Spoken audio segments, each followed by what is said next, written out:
but they're making me get on the mic. Morning, everyone. I am just your warm-up here. My name's Erica Moore. For those of you that don't know me,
Thank you so much for coming. My name is Cynthia LaChase Torres, and I am the Acting Director of Race and Equity Programs here for the county. On behalf of the County Manager's Office, the Realizing Arlington's Commitment to Equity program, as well as members of the Interdepartmental Racial Equity Core Team, we are so excited to welcome you here today to our Race Exchange Live event. Today marks the 4th Race Exchange event, and it is the 2nd one that we've held in person. To all our first-time exchangers, and there are quite a few of you, it seems, welcome. To our regulars in the audience, either here in person or watching virtually, welcome. And I want to extend a special welcome with gratitude to all of our staff volunteers, both here who work behind the scenes with all the planning, as well as all of our special guests who are joining us today. I'd like to take a moment to recognize 3 of our county board members who are here. We have Vice Chair Takis Karantonis and members Matt DeFerranti and Susan Cunningham.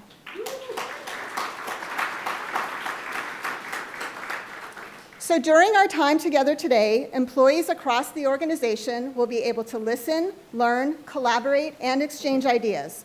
And yes, no matter how you are participating today, together we are all live, as in leveraging our innovative and valuable experiences to help advance racial equity in Arlington County. This morning's program promises to be an engaging one. Our theme of exploring local civic activism through the generations will allow us to reflect on the important role we all play as public servants, both through our daily work serving Arlington County community residents and how we choose to serve and be involved in our own personal communities. We have 2 enthusiastic keynote speakers, an inspiring student poet, and will host a lively panel discussion focused on the timely topic of voting. For those here in person, we also have opportunities for informal conversations, exhibits and displays in the hallway, an interactive art activity, and of course, the reason you're all here, lunch. So given my professional and educational background in history, historic preservation, and celebrating cultural diversity, I hope you notice and enjoy the variety of interesting photos featured throughout today's event. I wanted to give a special shout out to our colleagues at the Charlie Clark Center for Local History, right down the hall, for all of their research assistance. And in terms of logistics, please note that the bathrooms are located along the main corridor outside the auditorium. There's also a water filling station for those who need it. Please don't forget to silence your cell phones and respect our speakers by taking any urgent calls out in the hallway. And lastly, if you are staying for the whole event today and forgot to grab a parking pass on your way in, we still have plenty, so make sure you take a second to do that. So to officially get our event underway, please join me in welcoming our County Manager, Mr. Mark Schwartz.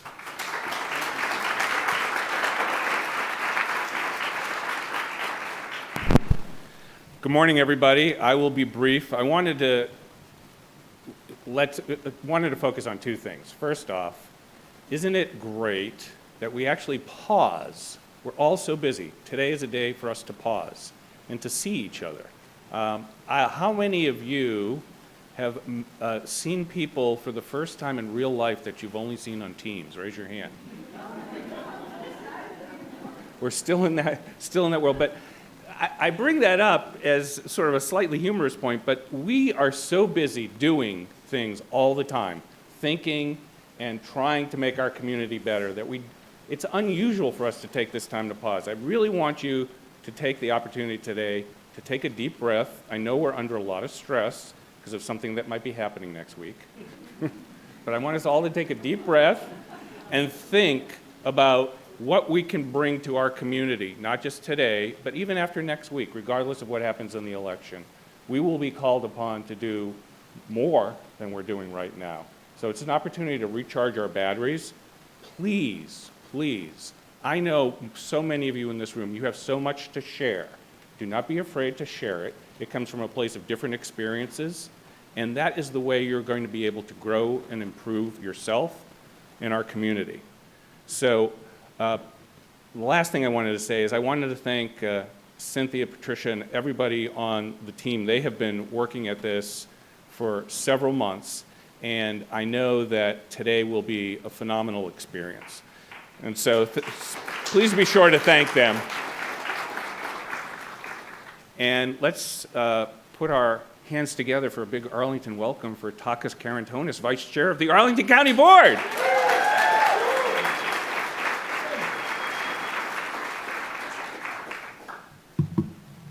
Thank you.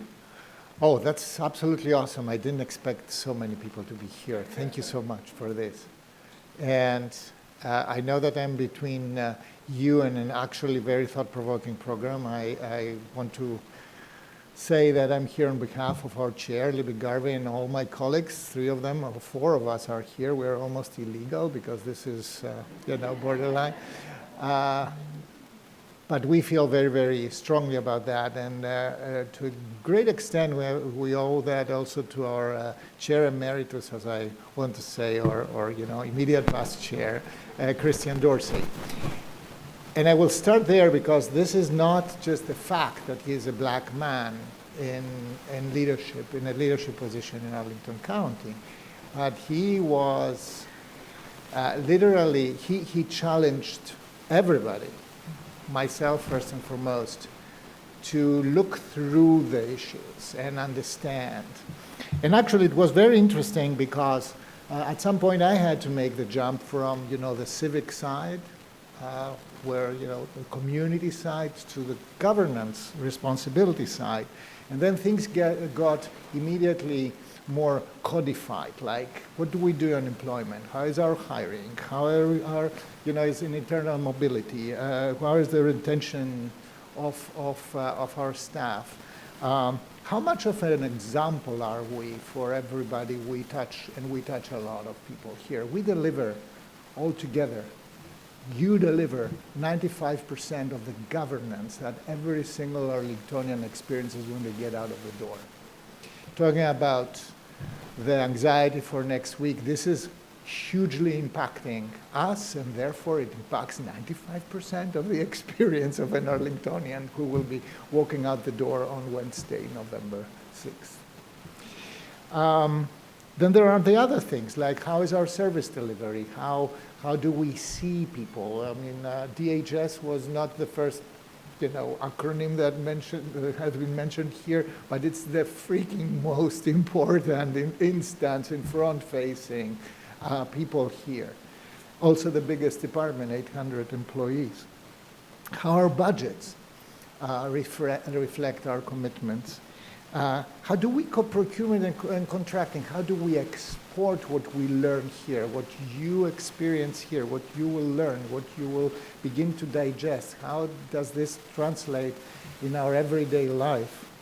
Out community-facing, front-facing, everybody. And then how do we organize the feedback of our community back in? We are one of the most diverse regions in the United States of America. Arlington is one of the most diverse core regions in the region that is the most diverse in the United States of America.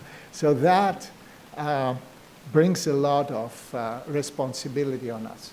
I was joking with our past chair, Christian Dorsey, saying, well, what am I going to talk about? Am I going to talk about how we move the needle, or how we are trying to escalate, to walk up a downstairs elevator, or are we going to talk about how we're stuck in a broken elevator? So I want to be able to talk about how we move the needle. It has never been easy, absolutely not. And actually, it's not only objectively difficult because we have to overcome centuries, actually, in Arlington, 1 century of established inequalities. And you have seen that in the very heated conversations we have had just in the last couple of years, I may say, right? We couldn't find the racial, the inequality aspect on a common ground. We had every single time to have very deep and very prolonged conversations about how important this was, and it's still not digested. So I want to be, and I expect to get out from this experience here with more insight on how we are going to be a more successful community by realizing the goals that we set forth in our equity resolution, but with the change of the organization as a whole based on this. I think that the resolution didn't start this process. It is just the manifestation that we are in this process and we need to go further than what we said that we want to achieve there. So count with me as a listening party here who will take everything that you will bring here and tomorrow, who will bring that back to your political leadership part, and that we will try to reflect and be supportive as best as we possibly can to your whole efforts. So thank you for having me here. Thank you for participating in this.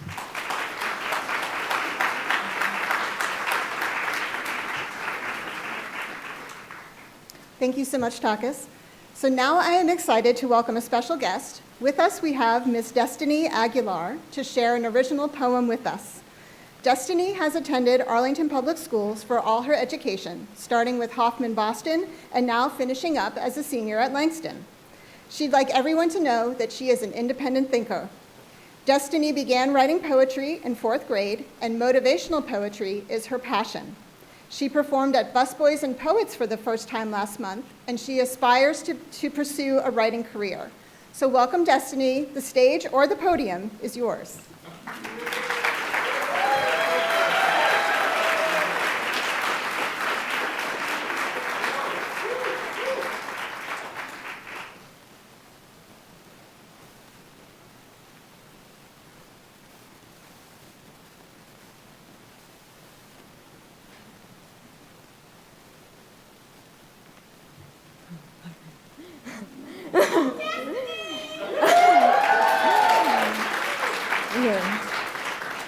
Okay. Hello. Okay. I'm going to be reading an original piece that I came up myself.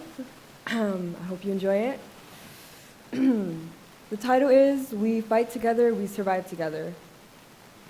This is our universe. This is our space. This is our earth. This is our world. This is our society, and this is our life. Millions of humans living on one planet. Millions of humans trying to survive. Millions of humans trying to live. Millions, not thousands. In our planet, you think materials like food and water are the only resources necessary to survive. But you're wrong. In a world that's lit up by the sun's light and brightness still seems to be the coldest and darkest. A world where survival is not guaranteed, a world where nothing really is guaranteed. In this world, tomorrow is never promised. Nothing is ever promised. And it's everyone for themselves when it comes to an individual's survival. You'll put up the hardest fight to survive on a daily basis. An individual has to be able to provide for themselves, but an individual needs to understand and know how to protect themselves from the darkest and ugliest parts of life. Humans have survival instincts since the day they are born. We're able to survive by having the ability to adapt. They're called survival instincts for a reason. Life has its own beauties and wonders. It could be a wonderland to some and then an absolute fire to others. But there is much more beyond what we see. Every word, every decision, every blink, every breath, every minute, every second affects where our life goes. Surviving physically with common resources such as food, water, clothing, and shelter. We remain alive because we keep ourselves alive. To survive, we consume the vitamins and eat the food we need. We remain hydrated to stay alive every day of every hour of every second. Emotional survival is when you have the ability to overcome the many situations in your lifetime that will include emotions. Trauma is something every person on this earth has, but it's not mentioned enough. There are different types of trauma, no matter if it's mental, emotional, or even physical trauma. It's there and always will be there. Emotions are key to having humanity. I'm a human, you're a human, we're all human. All humans have emotions built into us. Mental survival is a fight against you and yourself, a battle that is blind to the human eye, because it's not the fact that someone else could take your chances at survival, but it's the truth that the individual will challenge a fight that isn't meant to be challenged. A mental fight can be fatal if tugged at the wrong chords. A mental battle is similar to a physical battle, both having to do with a physical portion. Every human, every person, and all of us will go through a fight during our life. Some will be harder and some won't. Millions of humans trying to get through the day, millions of humans just trying to survive. But no matter the fight, no matter the person, we're all in this together side by side. Whether we like it or not, every person in this world has responsibilities in everyone's survival. We all fight, we all battle, we all defend, we all protect. This is our battle and we won't give up. We will survive until the end. We're humans, we stand together, we survive together, we live together. I'm a human, you're a human, we're human. All of us are humans. We fight together, we survive together.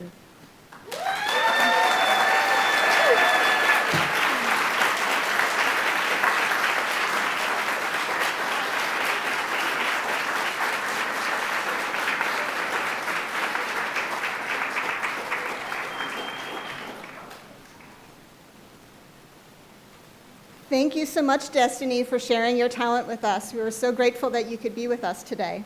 It took a lot of courage to stand up in this crowd full of people to share that with us, so thank you so much. And we wish you a lot of luck pursuing your writing career. So now, it is my pleasure to introduce our first keynote speaker of the morning, a very familiar face, I think, to many of you in the crowd, our former county board leader, Mr. Christian Dorsey.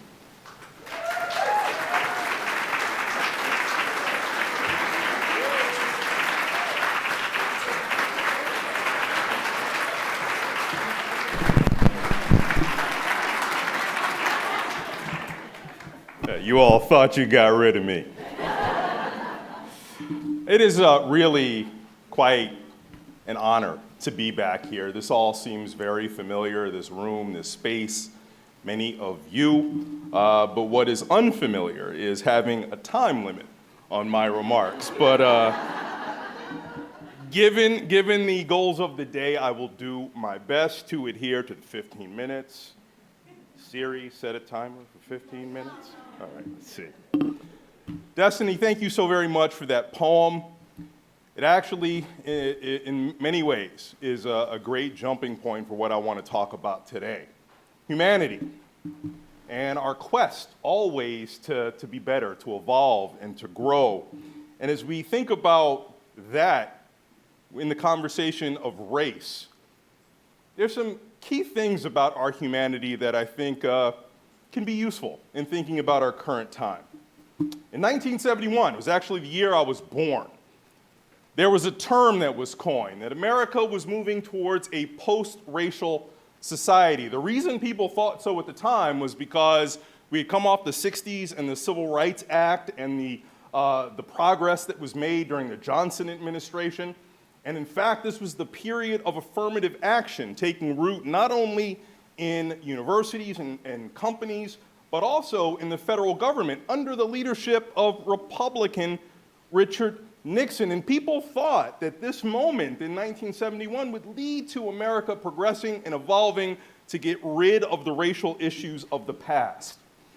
In 1992, very noted political philosopher Frank Fukuyama wrote a book, wrote a piece, The End of History, where he surmised that we had reached the point with the fall of the Soviet Union that no longer would we have this battle between democracies and authoritarian regimes and ethnic conflict, the likes of which pitted one group against the other, would absolutely be sublimated to everybody working together in a market economy so that everybody could achieve progress.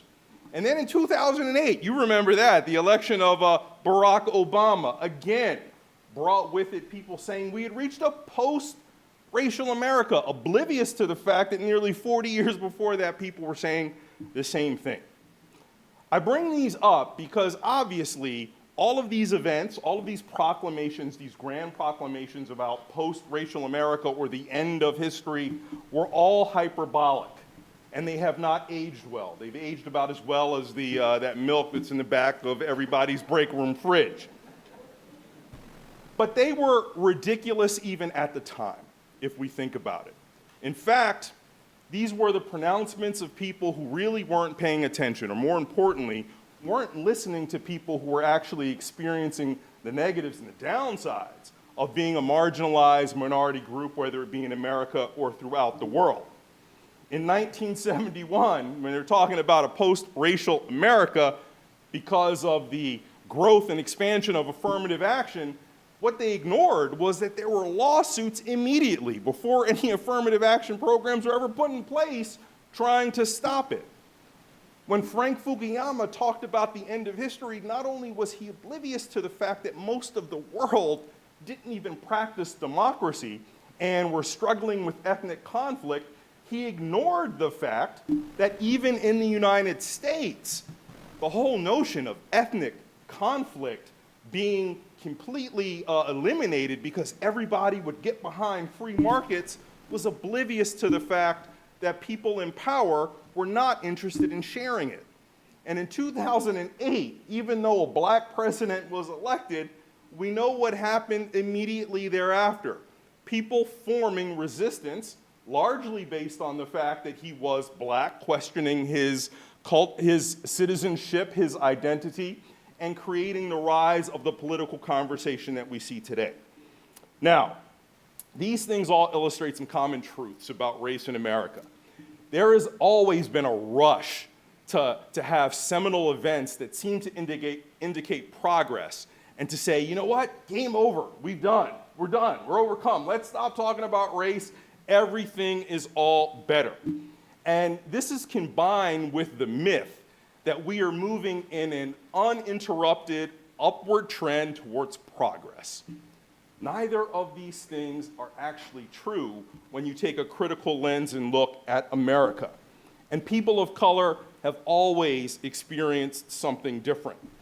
What we experience is a fear that these moments, these seminal moments of seeming progress, are going to be fleeting without producing lasting change, and that instead of progress being this linear forward march, we always have these side steps and steps back, making for less of a forward march and more something like a spasmodic shuffle. And I get it.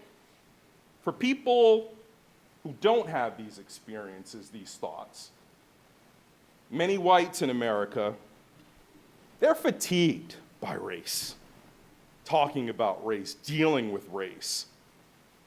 Been doing it for over 400 years, right? No wonder people are tired. But here's what we have in common.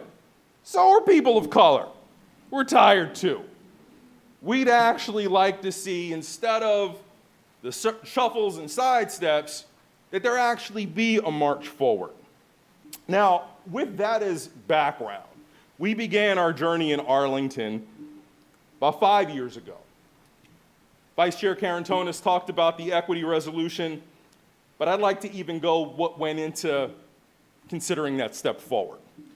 By many metrics, Arlington is a successful community, and I am not here to dispute that. But we also had a combination of confidence and humility that we could and should be better. That was really the predicate for the journey that we began 5 years ago.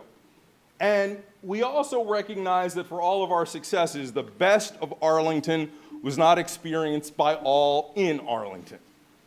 And this was the result of decades, nobody in this room, but the result of malevolent or indifferent decision making. And so we endeavored to do something a little bit different.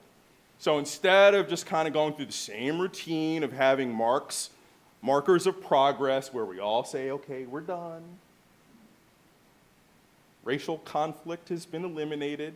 Harmony has been achieved. We decided to do something different and to take a methodical and institutional approach to equity where we could both remedy past issues, but also challenge ourselves to elevate our work and to truly realize inclusion of all who are on the periphery of civil society and civil life.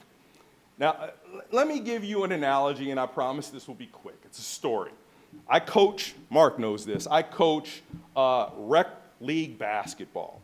And, you know, as part of that, you get players at all different levels. Some are ridiculously athletic and skilled. Some have had exposure to coaching clinics. They're really good. Others are just in it because their parents made them.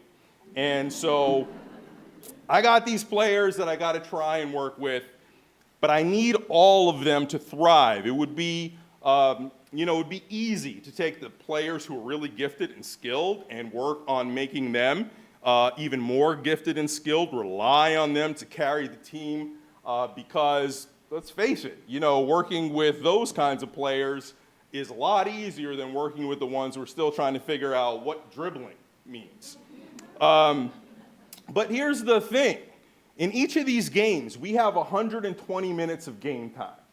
And the best player on my team can only play 18 of those minutes because of the rules. So that means I got 102 other minutes of game time that need to be filled.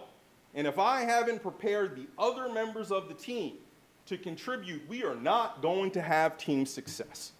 And so when you think about equity, the way I look at it is kind of like I look at basketball. My best players don't need as much from me or don't need the same things from me as the other players who are not as skilled and experienced. I'm not going to coach them the same. I'm not going to give the same amount to each. I'm going to give them what they need. And in the process of doing that, the team can be successful. Now, this is not just a platitude. First year I coached, I took this ragtag group of people, none of whom were travel players, which, I got to talk to Jane Rudolph about why travel players are allowed in rec. But anyway, none of my team was travel players, but we were the regular season and the tournament champions. I don't say that to flex, but just to show that by giving everybody what they need, everybody can succeed. And when I think about our journey to equity in Arlington, I look at those early days where, to be honest, when this concept was introduced, there were some grumbles. Some people going, why are you going to stir up stuff? But we got through that. And as far as communities, government communities go, while we weren't the first to embark on this journey, we were among the early leaders. And then in 2020, we seemed like we were ahead of the curve as the bandwagon grew, as the country began to look at race in a different way in light of the George Floyd murder.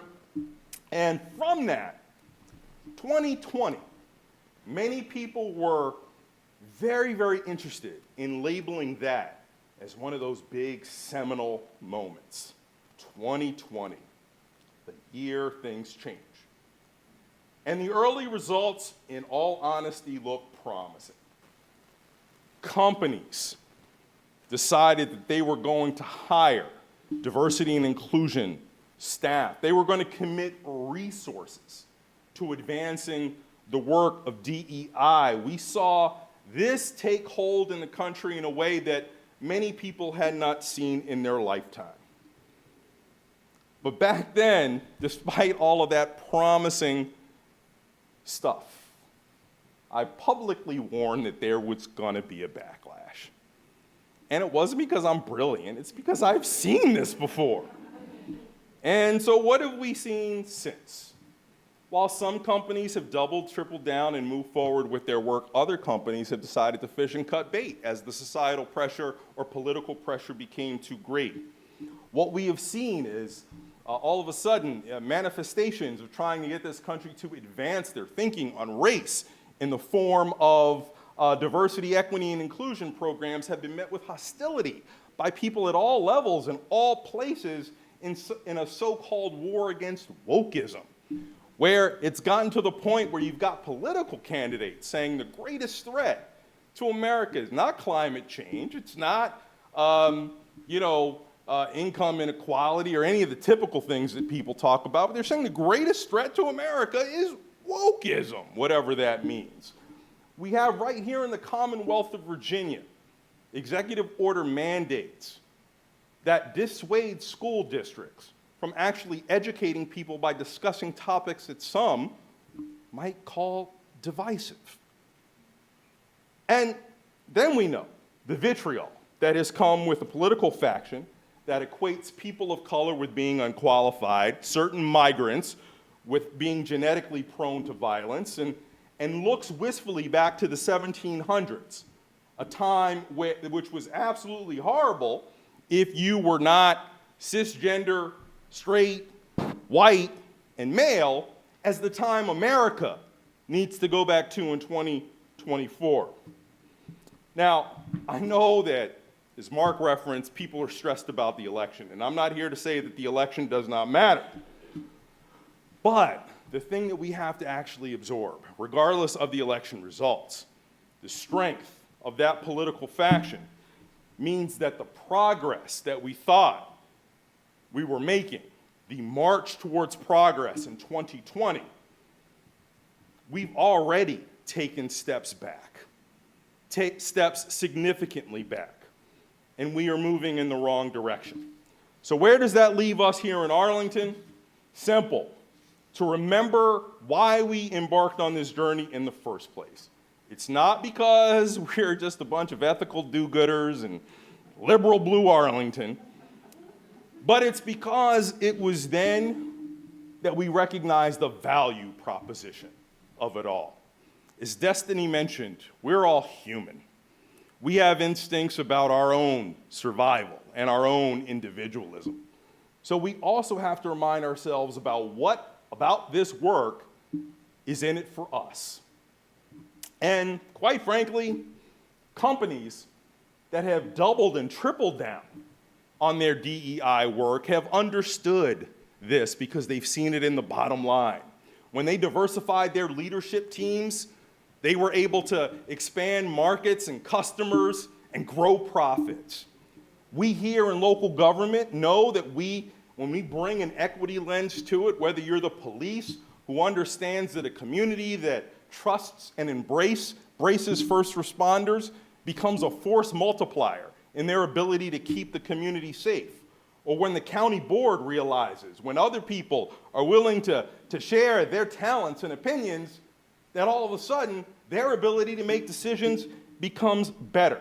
And then we will realize in Arlington where we can truly have benefits that are broad-based, where we can truly have burdens on people that are mitigated, and that we can truly have no groups that are excluded from opportunities to thrive. And so it is with that that I am so grateful to be with you here today. I look forward to the rest of the program, and I think I hit my 15 minutes almost exactly, so I want a cookie for that, because that's amazing. All right, beautiful. All right.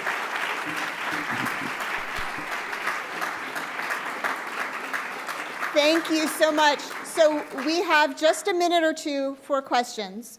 So if there's someone in the room who has a question for Mr. Dorsey, we'll take it. And we're also monitoring the virtual participants for folks who might want to put something in the Q&A there. Lay it on. You got off the hook. I did. That's all good. Going once, going twice. Are there any questions online? All right.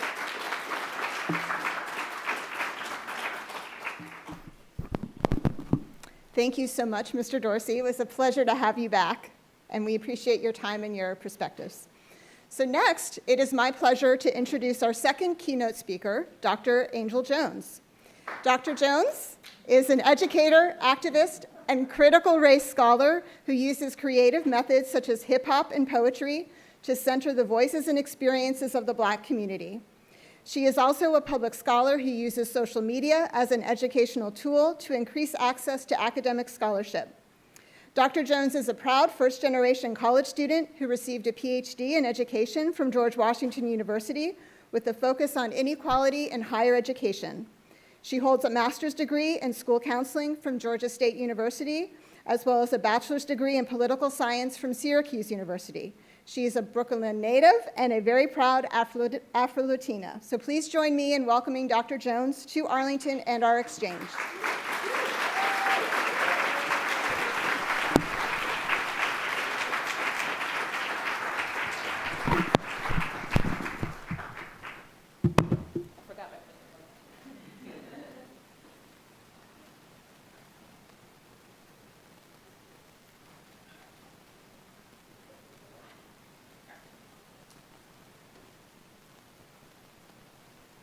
Yay, it does work. Look at that. Won't he do it? Hey, y'all. My name is Angel Jones. My pronouns are she, her, and ella. I would like to add to my bio that I'm a proud Puerto Rican, and our island is not floating garbage.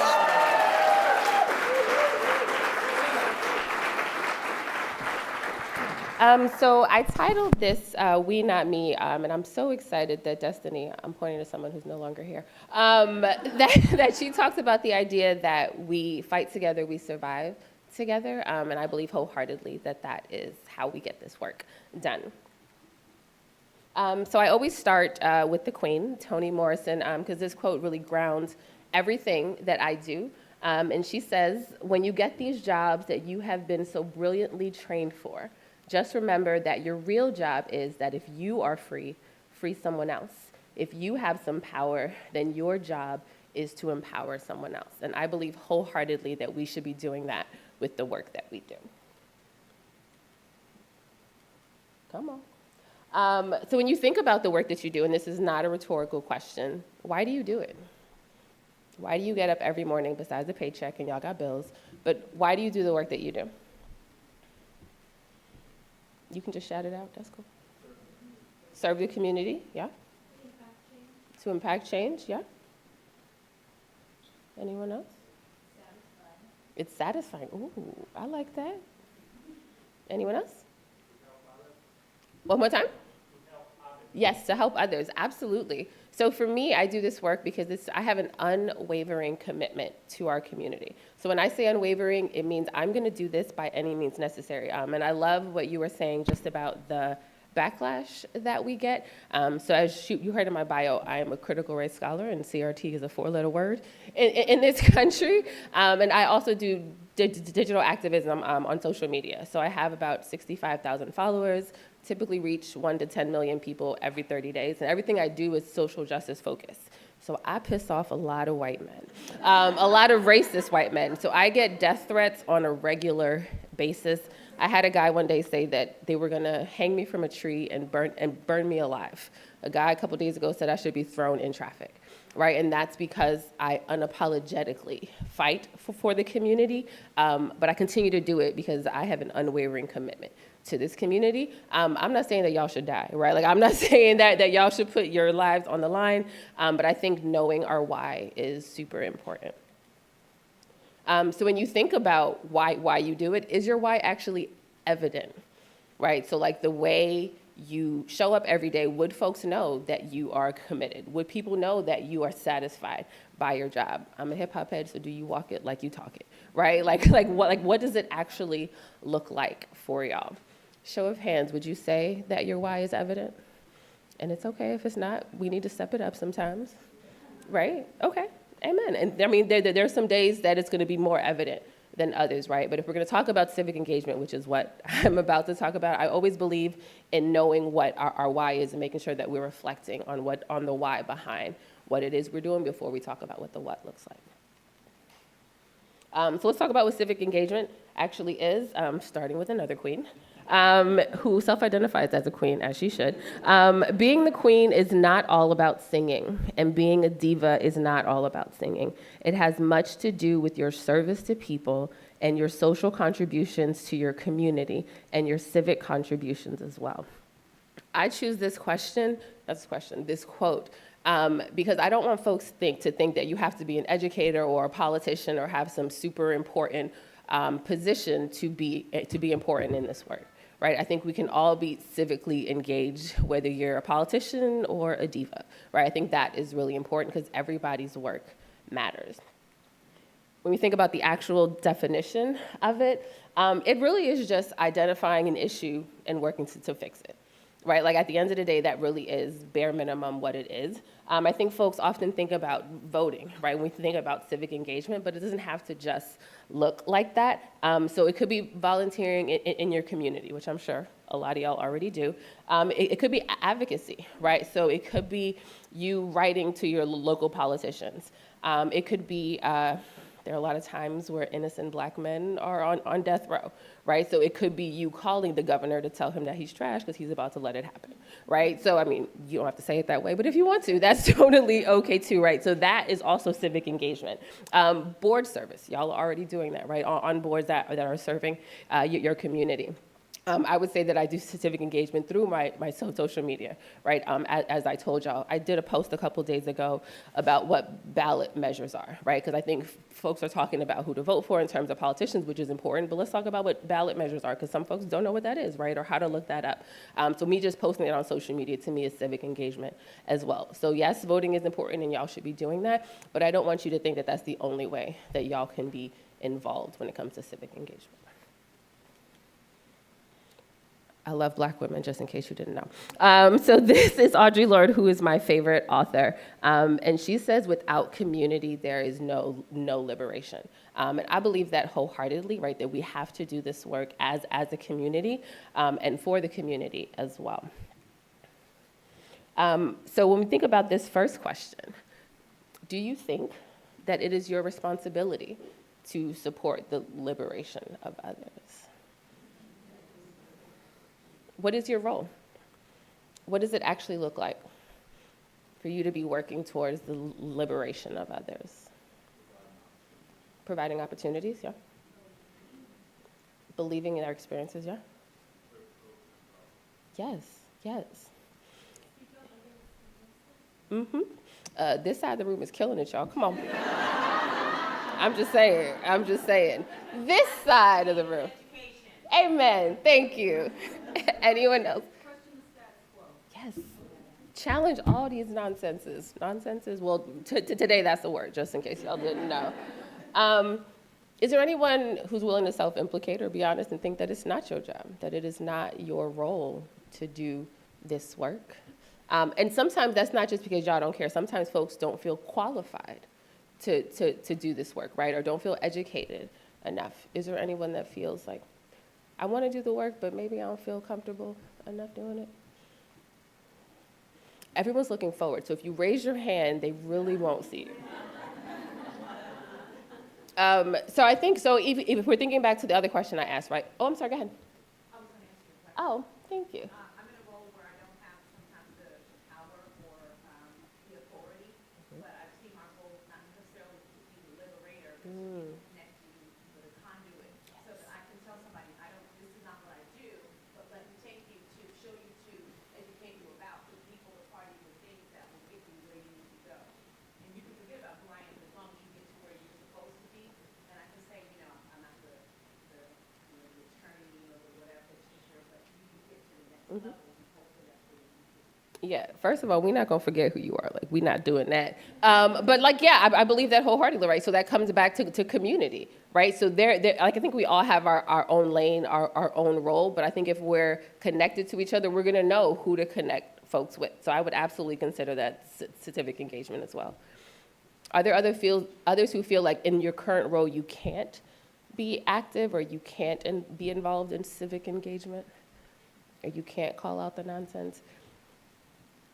As a professor, they tell us we can't protest and do those things. I don't care. I'm gonna do it anyway. But I'm in a role where we literally get emails from the communications folks that say, "Well, you can only say this, or you can only say." Bite me. That was out loud. Amen. I'm gonna keep going. I love his little face. He's so cute. So this is James Baldwin. So one of his most famous quotes is, "A child cannot be taught by anyone who despises him." And I have since expanded his quote to say, "A child cannot be taught by anyone who is silent about the world that despises him." Right? So this is often what I think about the difference between being not racist and being anti-racist. Right? Like, we don't need you to just stand with us. I need you to move with us, right? So if you are seeing things in your community that need to be changed, that need to be addressed, what are y'all doing, right? So like she was saying, even if it's not you doing it, like, are there other people that can be doing this work or should be doing this work, right? Like, are you walking it like you talk it? Does this make sense? Would you say that you see folks in your community that are silent about what's happening? Those head nods were like real quick, real quick. How do you respond to those folks? Or do you respond to those folks? But by not being silent, yes, I support that. Because I always say I don't call people out, I call them higher, right? So just thinking about like what would that look like for you to call your folks higher that you see are being silent? Especially those that are in positions of power, right? That should be using their power for good. Can you call them higher? Is it your place to call them higher? Yes. I think a lot of times what happens, people might be wrong. And the fear of being wrong, thank you. Hello? Hey. I think what happens sometimes is that people might just be wrong, or they speak out and they don't know enough of what they're talking about. And I think that's where some people may be hesitant with speaking up because of that fear that just may have the wrong information and don't know how to share it. I see a lot of people who are very vocal, and they may advocate for a lot of people, and once they provide the new information, they feel embarrassed. So I think trying to, like I said, challenge the status quo, while at the same time not trying to be accusing someone of doing something that they're not fully aware of. So I think that's where the struggle lies that I see. That's real. Anyone else? Yes. I have a comment from someone in the virtual. Sometimes the challenge is that it's the expectation that a person of color, it is your duty to be responsible for the liberation of others. Whoo, child. So yes, absolutely. It's tiring, y'all. And what I love what you were saying about, right, like, we tired of race too and talking about it, right? And I've talked about it publicly, which is why I piss off white men. Right, like, y'all are tired of talking about racism. We're tired of experiencing it. So, like, I don't care that you are tired of hearing about it because y'all not tired of experiencing it, right? And I think that there's this added pressure on folks of color to do the work. Every time there's a DEI committee, y'all want a black person or a person of color to lead it, but y'all not paying them extra, right? Like y'all not doing extra for them, but you want us to exert this extra labor. So I'm looking at the computer like the person is there. But, like, absolutely, that's completely true. Yes. Come on. I don't feel qualified because of my privilege. Ooh. I feel like, so privilege is not a bad word, right? We all have some form of privilege.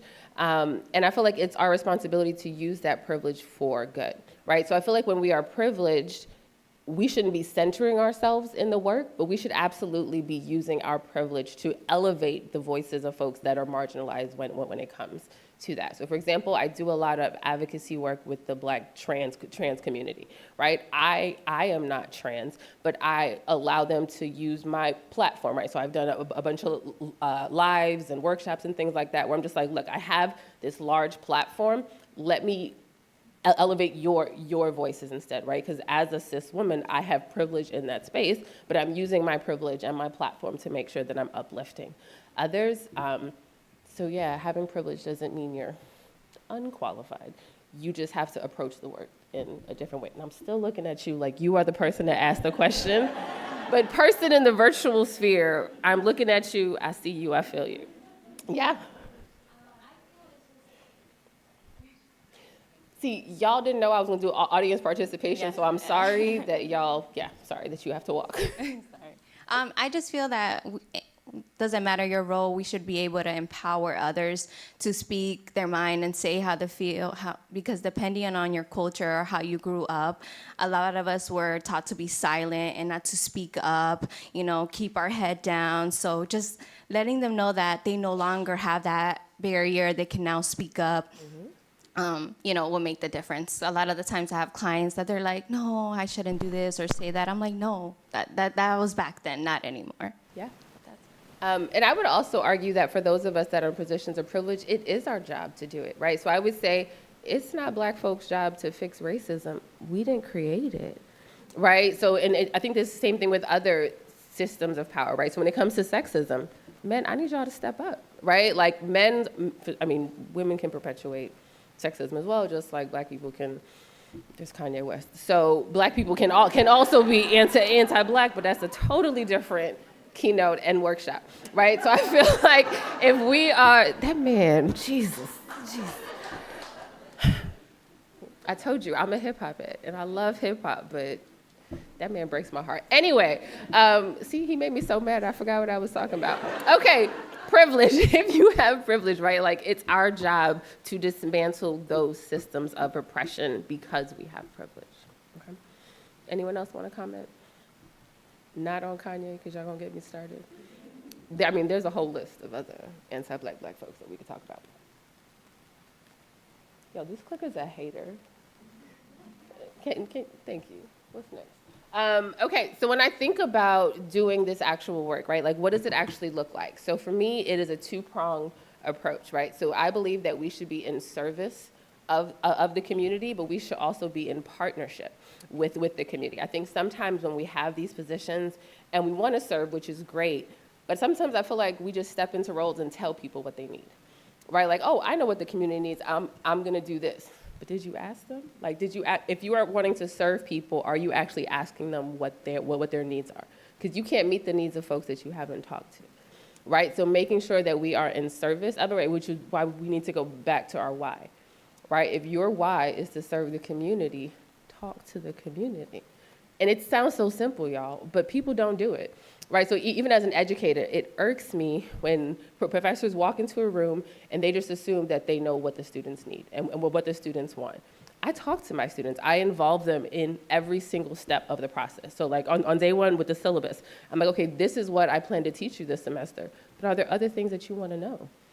Right? Like, what does it look like for us to make sure that if we're in service of folks, we're actually asking them, and then making sure that we're collaborating. I think sometimes we assume that the folks that we serve aren't qualified to also do this work. Sometimes they're more qualified than we are, especially like they're an expert in their experiences, right? So I feel like we need to get off our high horses, even our well-intentioned, well-meaning high horses, to make sure that we're being in collaboration with the folks that we actually claim to serve. What does that look like for y'all with the community? Are y'all doing projects that are collaborative with the community? Do you think that y'all should be and y'all haven't been doing it? And that's not me calling y'all out, it's me calling y'all higher. Is your hand up? Is that what that, yeah. Okay. Mike is coming for you. How am I doing on So I consider that my job to doing that, to listen to the community. However, there's not only one community, and where we have inherited inequalities and inequity, etc. You have more than one communities, and they have a very different approach to what privilege is, what liberation actually means, etc. So I have to broker between different communities sometimes, right? Yeah, definitely. Anyone else? Yeah. Look at that. As asking for a friend, but do you have any advice for, as you say, embracing the whole idea that people in the community might be, very able to contribute as much, if not more so than you, but on the flip side, people who believe that they have more to offer and contribute than you do, and in fact want to lead, take over, co-opt processes to the exclusion of your own expertise or to the exclusion of other people in the community who also might want to contribute. You mean like being a black woman with a PhD, but people talk to me like I'm stupid? You got it. So for me, I just let my work show itself.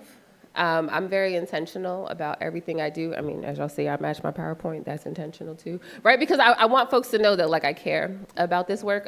So for me, like, and folks ask me all the time, like, why I continue to do race-based work.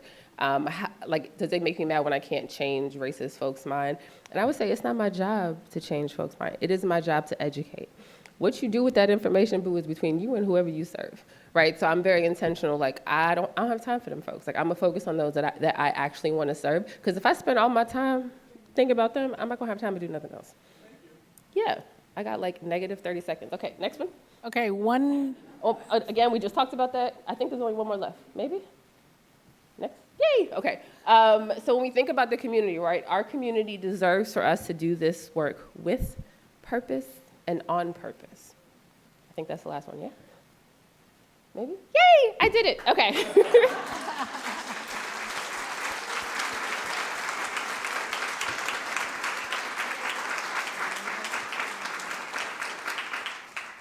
Okay, we have a comment from our virtual world. If I push back on those in the community who are privileged, one complaint, in favor of those who are not, many, I worry that my leadership will not have my back when the privileged people take their complaints to the county board in a veiled way. We spend so much time pandering to those with privilege. Amen. So my university once had to turn the phones off because of how many racist white men were pissed off at me and were calling the university.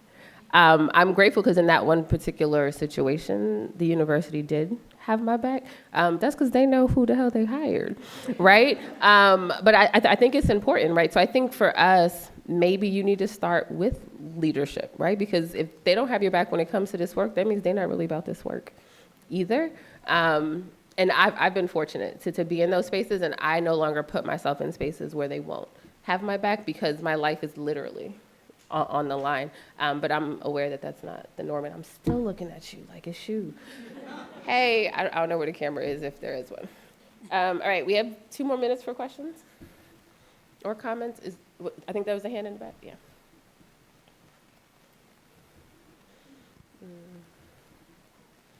Well, I think it was similar to what was just said, that,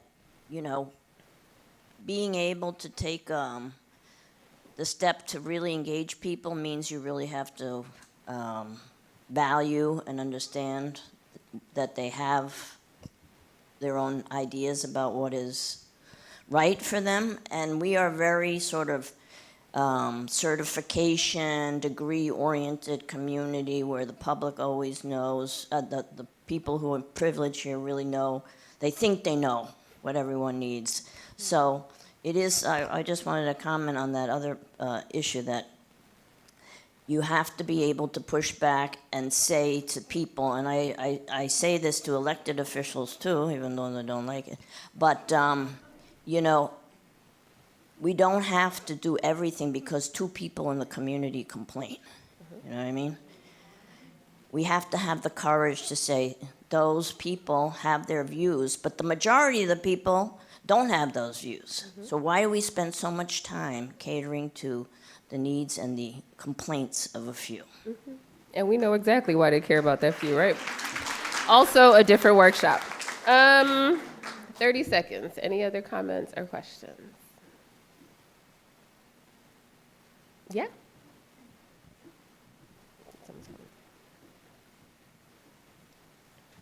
Thank you. So my question is, how can we ensure that diversity, equity, and inclusion is truly followed through, especially in terms of funding, in terms of seeing people from diverse backgrounds in decision-making level beyond just black or white? I'm not hating on any, race, but it's very interesting that when you see people advance, there are certain people from certain backgrounds who hit a glass ceiling, and it's always the case, always and repeated. So how can we make sure that we have spaces that promote diversity, equity, and inclusion where people can feel safe, they can feel they can do the work that they need to do and are empowered financially as well as socially within their network, and that they can see that manifest at all levels, including highest decision-making levels? That's a good question. I think because folks, okay, Angel, behave yourself. So I think when it comes to leadership, right? So when I think about the great white awakening of 2020 after George Floyd was murdered, right? Like everyone was on the DEI train, right? And they wrote all these statements, false statements with all these false promises. But I have literally brought those statements to folks. Like a year later when they weren't doing it anymore, I was like, y'all remember this? Like y'all said that you were gonna do this, this, and this. What does that look like for y'all? Like how are y'all actually doing that? And I think just defining for folks, or identifying with folks, like what does DEI actually mean? One, I think folks just equate DEI with race. And yes, race is a major issue, but there are a whole bunch of other systems of oppression. So whether it's gender, religion, sexuality, right, all of that stuff matters as well. And I think even that, like asking folks, like, okay, like you say that you care about racial equality. Okay, so these folks are black, amen. What about all the other racial groups as well, right? So letting folks know DEI doesn't just mean black and white, right? All of those other things exist too. And I think sometimes leadership is well-meaning, is well-intentioned, and they're adding diversity in certain ways, but they're not paying attention to those other things as well. And you can give them my number and I will come and do a workshop for them and show them why they're wrong. All right, I'm over, y'all. Thank you.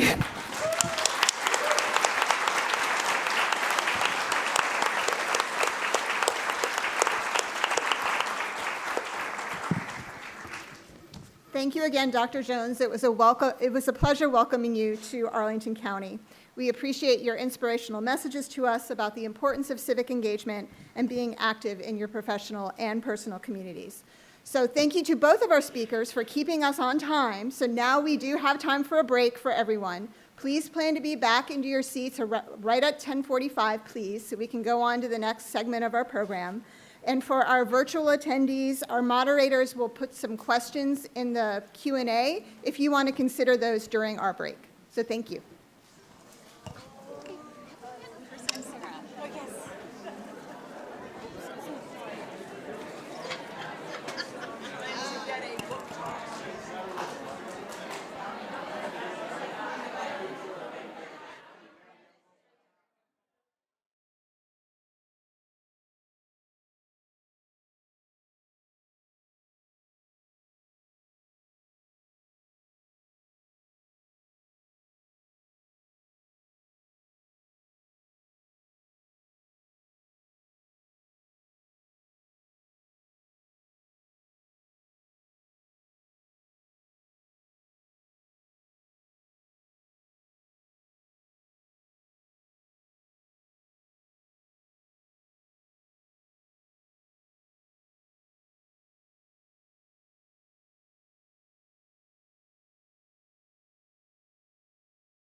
If you can hear me, clap twice. Oh, that's excellent. Thank you, Natty. Okay.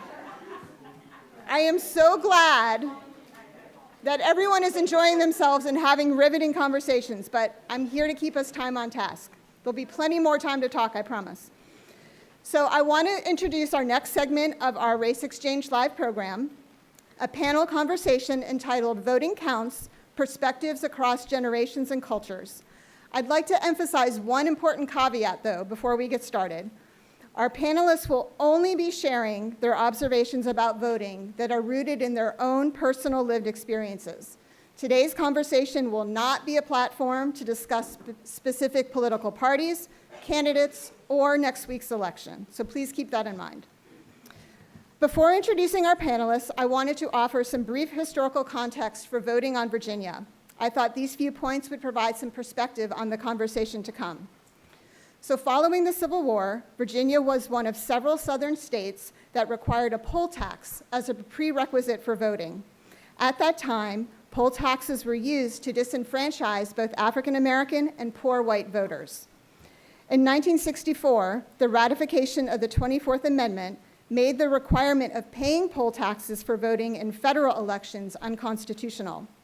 However, the Virginia State Code had what were called dual registration laws, which were used to continue to restrict voting access. Interestingly, Arlington played a key role in abolishing this practice when Halls Hill resident Portia A. Haskins filed a lawsuit that challenged dual registration. Her commitment to ensuring voting accessibility resulted in her winning that lawsuit in 1966. And with that, let's move on to the panel conversation. Our panel today will be moderated by Ms. Hema Arana, who is a human resource business partner in the Department of Environmental Services. And I think you'll recognize quite a few folks on this panel too. So Hema, would you please come to the stage and introduce our special guests?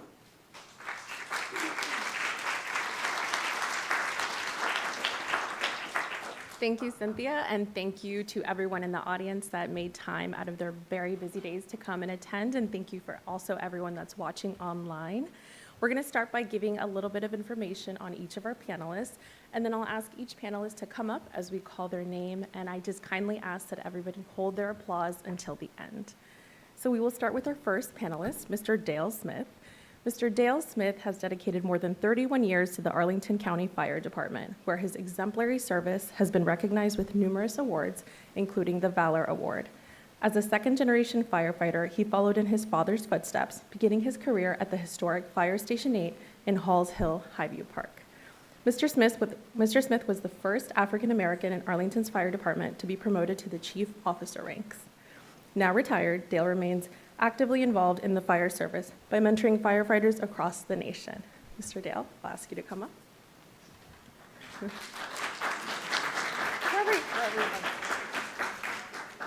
And panelists can sit wherever you feel comfortable. Next, we have Ms. Naya Chopra. Ms. Naya Chopra is a senior at HB Woodlawn and an aspiring healthcare policymaker. She founded both NISTEM, an online journal celebrating high school researchers, and Future Frontiers, an initiative of the Institute of Education focused on empowering students with firsthand insights on the industries of the future. In her free time, Naya volunteers with the League of Women Voters to register new voters at her high school and in the community. Ms. Naya, please come up.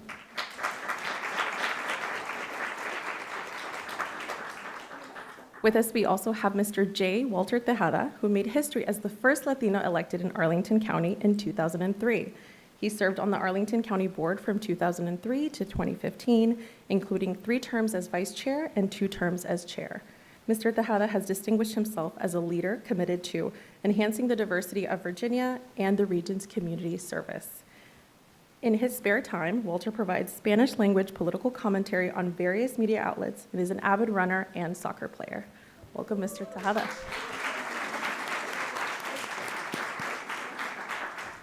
And last but certainly not least, we have Ms. Diane Kresh, who joined Arlington as Director of Libraries in April of 2006. Throughout her career, she has championed women in the workplace.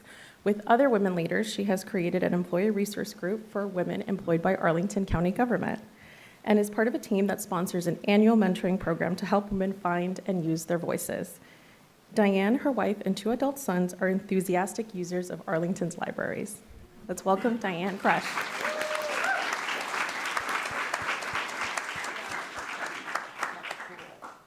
So, thank you everyone for the warm welcome, the round of applause, and we will just jump right into our questions.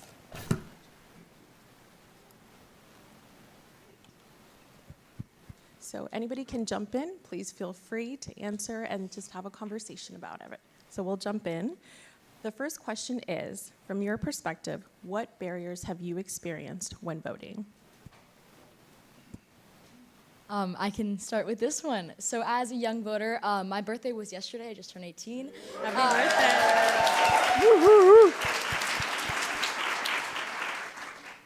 It is very clear that my voting age block has a lot of, misinformation, not due to apathy or lack of connection and passion for voting, but it's just difficult when folks are heading off to college, they're not going to be home, mail-in balloting is a little bit tough, absentee. A lack of information is what I would say is an answer to this, and it's a little bit tough when, you think about a lot of folks like my voting age block of, the Gen Z now is one of the largest voting blocks that can actually vote. So it's kind of important to consider that. Thank you. Thank you for sharing, and happy birthday as well. Congratulations. Very timely. Did anybody else want to share any barriers they've experienced? Sure, thanks. I'll pick up on what our student said. She mentioned information. For me, being a library professional, it's certainly a lack of information, but more importantly, it's the disinformation. And it's the deliberate attempts to present false, inaccurate, racially biased information with the hope of winning votes. And that is a very distinct departure from what it was like once upon a time. Christian told us that he was born in 1971. I cast my first vote in 1972. So you all can do the math, but there was a time when conversation, civil conversation especially, was respectful and deliberative, and we have moved very consciously away from that.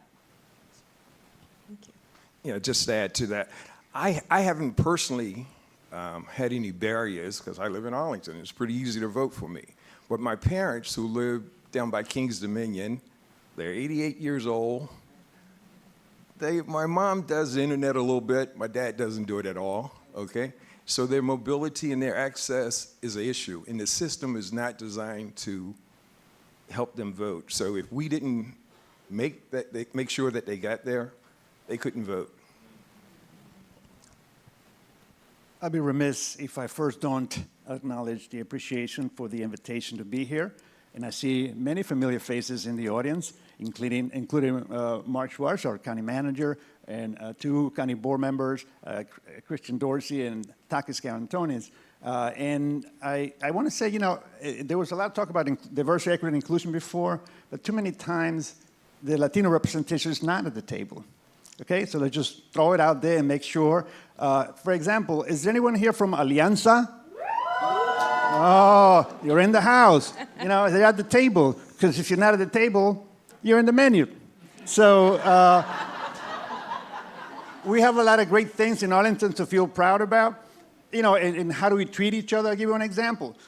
Christian Dorsey and I competed for election some time back, 2003. We never called each other opponents.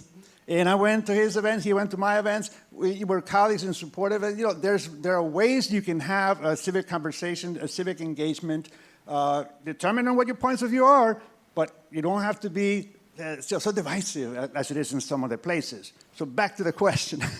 I've been fortunate as well not to have had problems personally on voting. I mean, you just comply with what the regulations are. But one thing I have noticed, a lot of people have complained to me that a lot of times they don't understand what the heck, who they should vote for. And a lot of times I say, well, I try to be cautious. Say, I'm not necessarily going to tell you who to vote for, although I think most of you know where my politics are. Let me just say one hint. I was at the rally last night, okay? And so I'm going to be careful not to keep it, nonpartisan. But one of the biggest problems that there is not knowing what the heck is on the ballot. A lot of times people come there, oh my God, there's a bond. I'm supposed to, what is this about? I don't know what it is. Should I vote for it or vote against it? Is it the school bond? Is it for or against?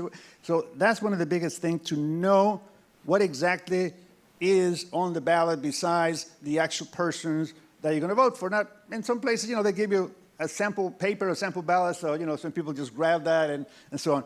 I would hope that we will be informed citizens, that we will know way ahead of time what's on the ballot and who should we vote for.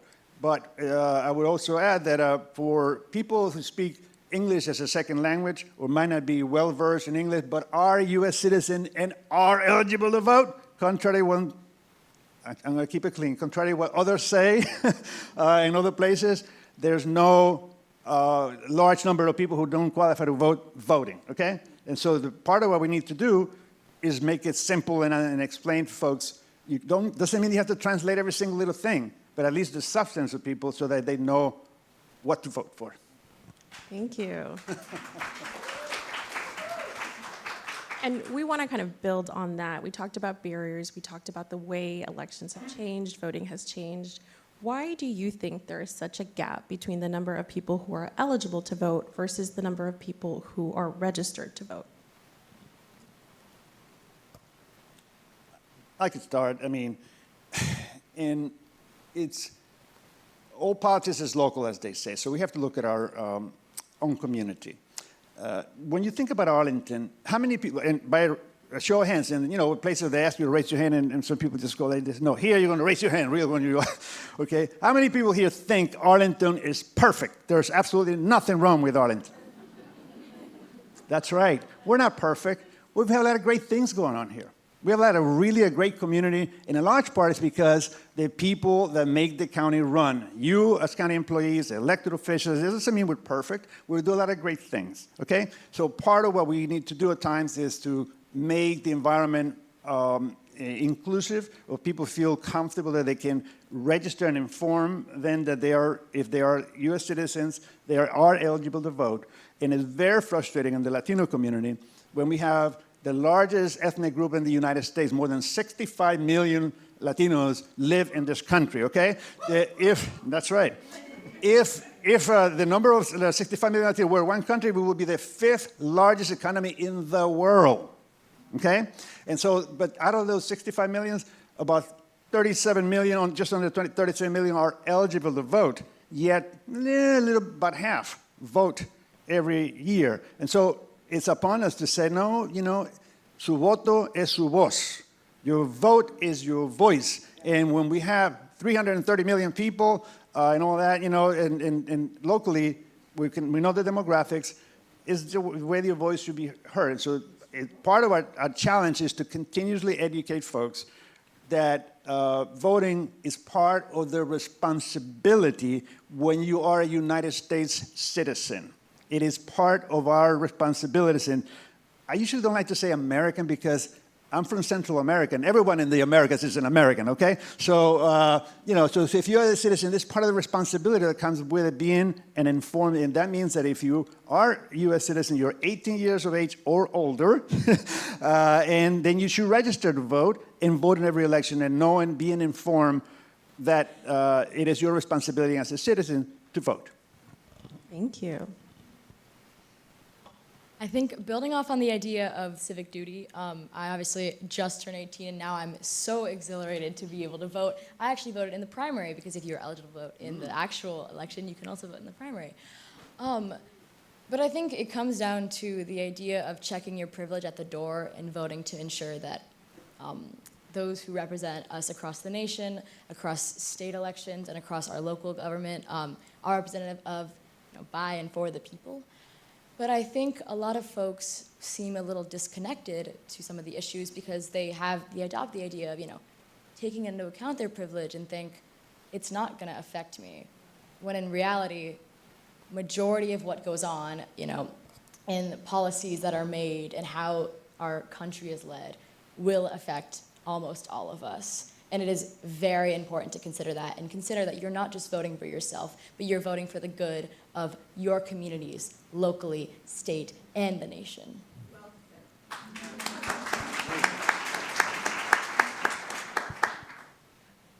like to build on that. We deal with that issue a lot, too, when we talk about civic engagement in Arlington. Why do we not reach more people in the community? What are we doing that is putting up barriers subconsciously to engaging more people? And the same thing is happening with elections and voter education. We are so polarized and so split up into sectors that there is no out of many one anymore. It's each of us with our own biases and political views and kitchen table issues. And the media focuses most of its attention on the national. And we don't have much in the way of local news anymore. It used to be you could get the local perspective from multiple local newspapers. I grew up in this community. Anybody remember the Evening Star? You got the Post in the morning, you got the Evening Star, you could read the Northern Virginia Sun. All of those papers gave different perspective. We don't have that anymore. So each of us has to kind of go in search of information on our own. And then what do? Well, we seek out people who think exactly like us. And so you're not getting that diversity of opinion, and you're not figuring out ways to reach across and understand how someone else is coping in this economy or in this world or with these different values. And I don't pretend to have a solution. I think part of it is maybe what Dr. Jones was talking about a little bit this morning. It starts with the individual. It starts with self-reflection. What do I want? Because what I want for myself is probably what you want, and then go and make a commitment to do it. Every person doing something makes a difference, and I think too often we're, oh, they got it. Oh, that group over there is going to solve the problem or make the difference. And so I think it's a lot of things that we need to be pulling together, and I'm hopeful. I'm in a profession that seeks to level the playing field for everyone. It's a profession I've been in for 50 years and feel as strongly committed to that principle today as I did in 1974. That said, it's hard, and it's getting harder to reach people where they are. We shouldn't give up, but it's recognizing that it's a challenge that each of us has to figure out how to solve. Thank you. You know, just to add on that, I have 3 sons, 30, 36, 33, and the reason I vote is because my parents made me vote. It wasn't an option. They taught me to vote because of the importance of their parents weren't able to vote. And I passed that down to my kids. But the kids today, they're different. I mean, they have so many other things to do. I shouldn't just say kids, people have so many things to do. And the voting system is still like it was when it originally was set up, okay? And I mean, we've made some advances, but we need to make it a lot easier to vote. Thank you. And we've heard a lot today about how things have changed over time. What progress have you witnessed when it comes to voting?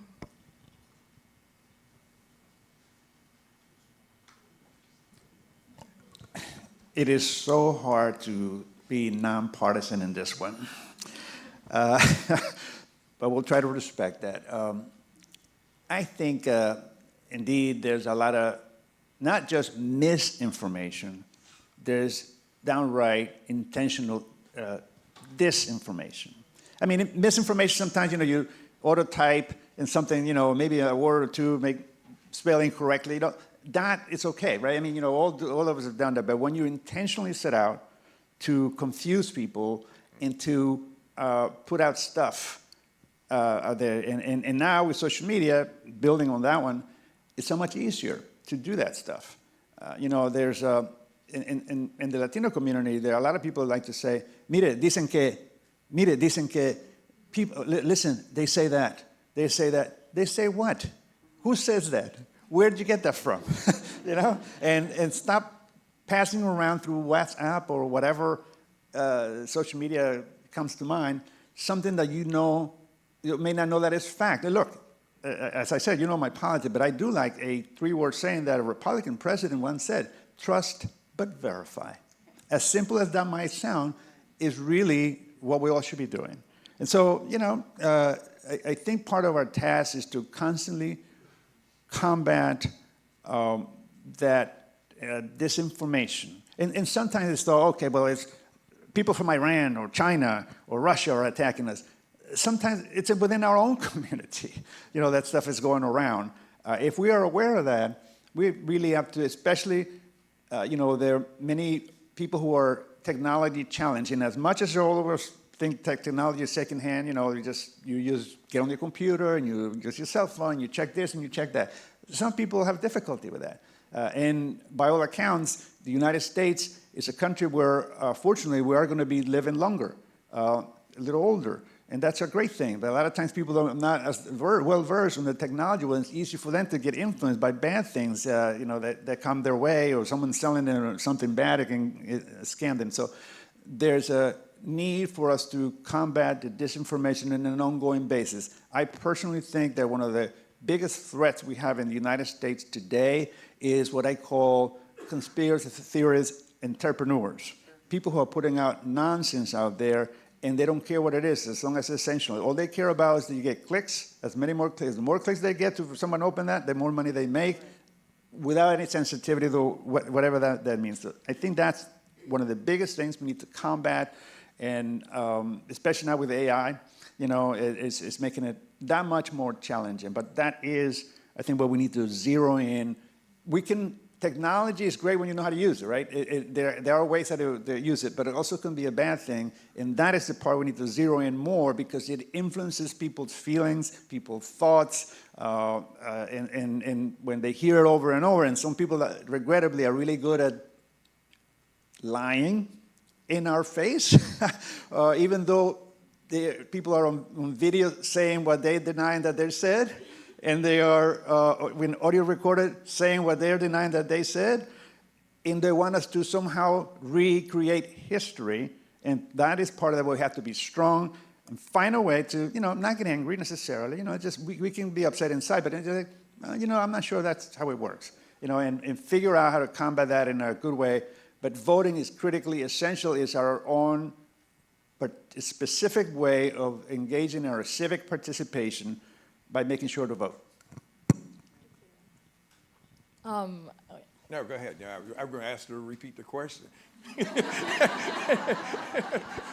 The question for everyone was, what progress have you witnessed when it comes to voting? I think for me, I'm going to show a bit of my bias here. I do work with the League of Women Voters, which is a nonpartisan organization that goes and helps folks get registered to vote. But I think in this election cycle, I have been exposed to a lot of positive information on early voting and how to actually get registered. And I'll always tell folks, 5 minutes and your social security number. That's it. And obviously there's forms and everything to fill out, but I got that all set. But I think the fact that someone who is still very new to this process is still getting all this information on how I actually can go about voting, partly because of my own buy-in to find this, but through social media, we will probably talk about this at some point, about the impact of social media on us all. I've seen a lot of people on a local level speak up to their platforms and encourage folks to get informed and to register and ensure they are still registered. I'm sure you all have seen the head count website that has said, making sure you're checked and all set to actually be registered because of some voting purges on the rolls. But I guess all in all, I would say there has been some pushing the needle towards making sure people are increased in awareness, but I do think it's super important to continue building on that. No, go ahead. Okay. So the Westover Library is sponsoring a program, a voting program for the family. And the two contestants are 2 story times. One a story time about dinosaurs, and one a story time about penguins. And so there are lots of, it doesn't matter what the animals are, they could be anything. The point is they've created banners and displays and literature and book displays, and they have advocates. And then they're going to vote, and the winning story time will be featured in the branch. So it's a way of bringing an abstract concept about democracy and voting down to a level where kids can understand, because they're voting for something they care about and they're interested in it and they've paid attention and they've asked questions. And so being, as educators or librarians, creative about how to make voting, which I agree is complicated, and we don't always understand what's on the ballot measures. If you do what I do, you just say yes, which I don't advise. But it's a lot. It's a lot.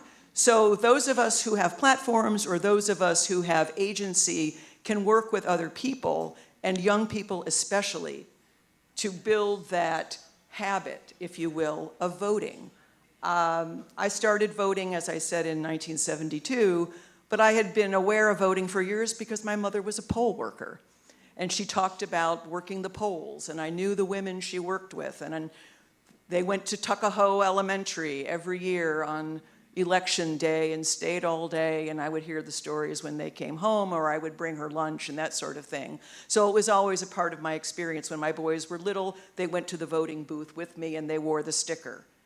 I've been an activist all my life. So for me, it's part of the DNA. I recognize it's not for everyone. So if I can reach people where they are, again, that's the key thing, where they are, not where I am, not believe what I say or do because I'm doing, but reach them where they are and begin to have that conversation. It's not easy, but I think it's necessary.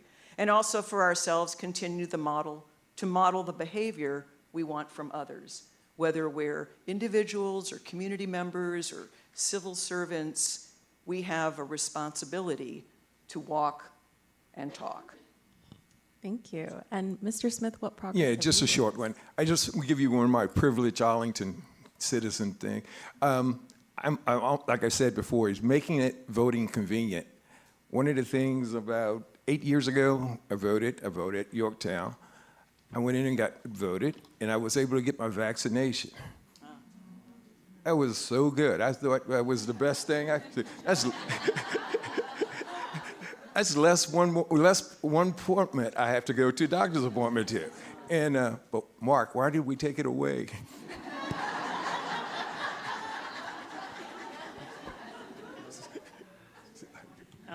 Thank you, thank you. And we touched a little bit about this with misinformation, and we talked about kind of conspiracy theories, what's going on online. Our next question touches on media.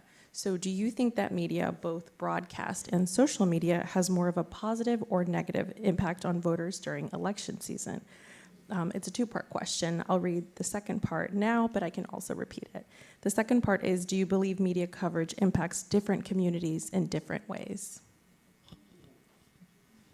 I think it'd be best if I start with this one, seeing as, my age group, we were born and essentially we were handed phones, and we have grown up literally knowing it as a third arm, basically. I think social media is a very double-edged sword. It is a very great way, in a way, to reach a mass amount of people with catchy headlines and short graphics on Instagram and other different social media platforms, but it also makes us have to remember how these catchy titles are meant to just grab your attention and actually do actual research into these topics. It is a great way to make folks see something and be reminded of what they should actually be looking into when it comes to voting early. A simple graphic, this is open today. And then I'm gonna go on my own and look, let's go Google. How am I gonna early vote? How can I do this? Sometimes they'll include links. But it is important to take some of these titles just as that and ensure, just as you said, trust and verify. And I think there is a lot of misinformation out there. And to answer your second part, I think social media algorithms do tailor to your own personal interests, for better or for worse. So if I've interacted, if I've liked, if I've viewed a certain type of post, they'll show me more of that. And I'll still feel empowered to continue interacting with, because I keep feeling like my opinion is being validated and heard, for better or for worse. So we can see folks kind of head down any different path and kind of end up only being seen one perspective and one viewpoint through it all.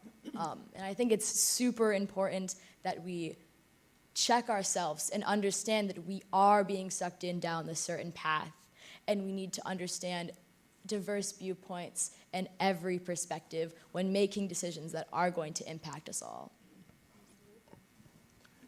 Just to add to that, let me see. I watch a lot of MSNBC and a lot of CNN, and they've been talking about that for African American males, they are supporting, 15% are supporting one candidate. And so I go, how do they know that? I asked all my friends, and nobody's saying they've been asked, so how does the news know that? So they're just making it up. There's no way for them to know. I know they do polls and they do the algorithms and all of that stuff, but they're not calling anybody that I know. He opened the door, and I'm going to follow up on that. All right, your question was in media overall, and then how media affects particular groups, right? Okay, on the media overall, a lot of times we tend to focus on social media, or there's also traditional media. Some use dignified words like the established media, mainstream media. That like the New York Times, for example. CNN, and then there are new podcasts that have evolved that are very influential these days, and you can you pick on so many of them. There's a lot of good information that is generally available, but remember what we're talking about being a responsible citizen? We really need to be responsible on what we are seeing. One of the things that happened to me recently that I'm really upset about, I pulled a hamstring while playing soccer. So I began searching in my smart TV, for the best videos for strengthening a hamstring and recover quickly. When I program it, I search on hamstring recovery, and boom, all these beautiful, great videos popped out. Some were 15 seconds, some were like an hour and a half. I mean, they were all in between. And then after that, I noticed that I started getting more the days after about hamstring stuff were popping up on my home screen for YouTube. So that's stuff I'm going to say. And then the point here is that too many times I also hear that a certain claim that Latino men are particularly leaning in one party's direction. And I also say, well, exactly where does that come from? Where is the evidence of that? If we're going to trust that evidence, then you need to verify it so we can confirm it. Have you ever seen something that says specifically that this is where that information came from on that subject? No, there isn't. And one of the things that I'm very upset in a serious way is that in the last presidential election, there were a lot of allegations of a particular party that was bringing socialism. They're bringing communism. And they were throwing that around within some parts of the country, like in Florida, where there is a large Cuban, Venezuelan population, so on. But they were saying all those things. People were repeating it. And you say, oh, but there is no evidence of that. So that tells us that we need to check always why is this information being, and if it sounds too absurd, sounds too good to be true, maybe it is too good to be true. And on the other part, I can tell you that, I'll give you an example. Some of you know that I serve in the Metropolitan Washington Airport Authority.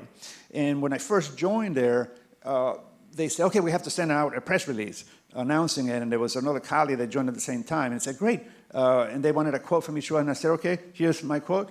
When is it going to be translated and sent to Latino media? That was the answer. They were like, what?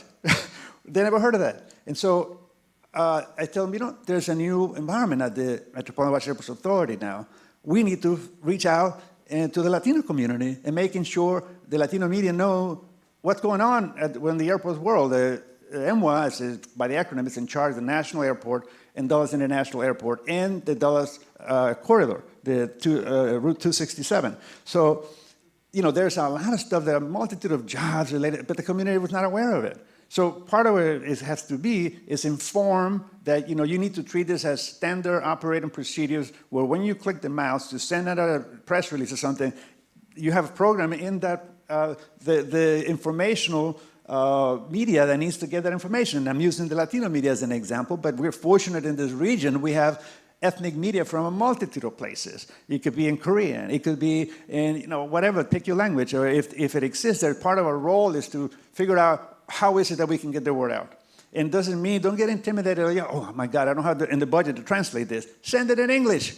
They'll figure it out how to get the basic stuff if you don't have the time to translate it, and that kind of thing. So goes to the point that different groups are affected by different things if they're not properly addressed. So we have to work that it is standard procedure, that is not, it cannot be news anymore that some Latino or Latina is the first person ever to join a particular board or a particular entity and so on, because it should be that this is happening on a routine basis, And by the way, I just want to say this too, because I have to say this. There was a lot of talk about DEI. This is not a conversation that is an attack on the white community. Too many times we may come across as if we're somehow against the white community, and that is not the case at all. We're just simply saying, live up to, the first word, every man is created equal. They should have said every person is created equal, right? But they're going to say that we're being politically correct. This is simply about reflecting our geography or demographics around the country where we are today, and live up to those values that are in the Constitution, okay? So I just want to make sure to say that, and that it's not an attack on a particular group. We're just trying to be an inclusive, happy family. Okay.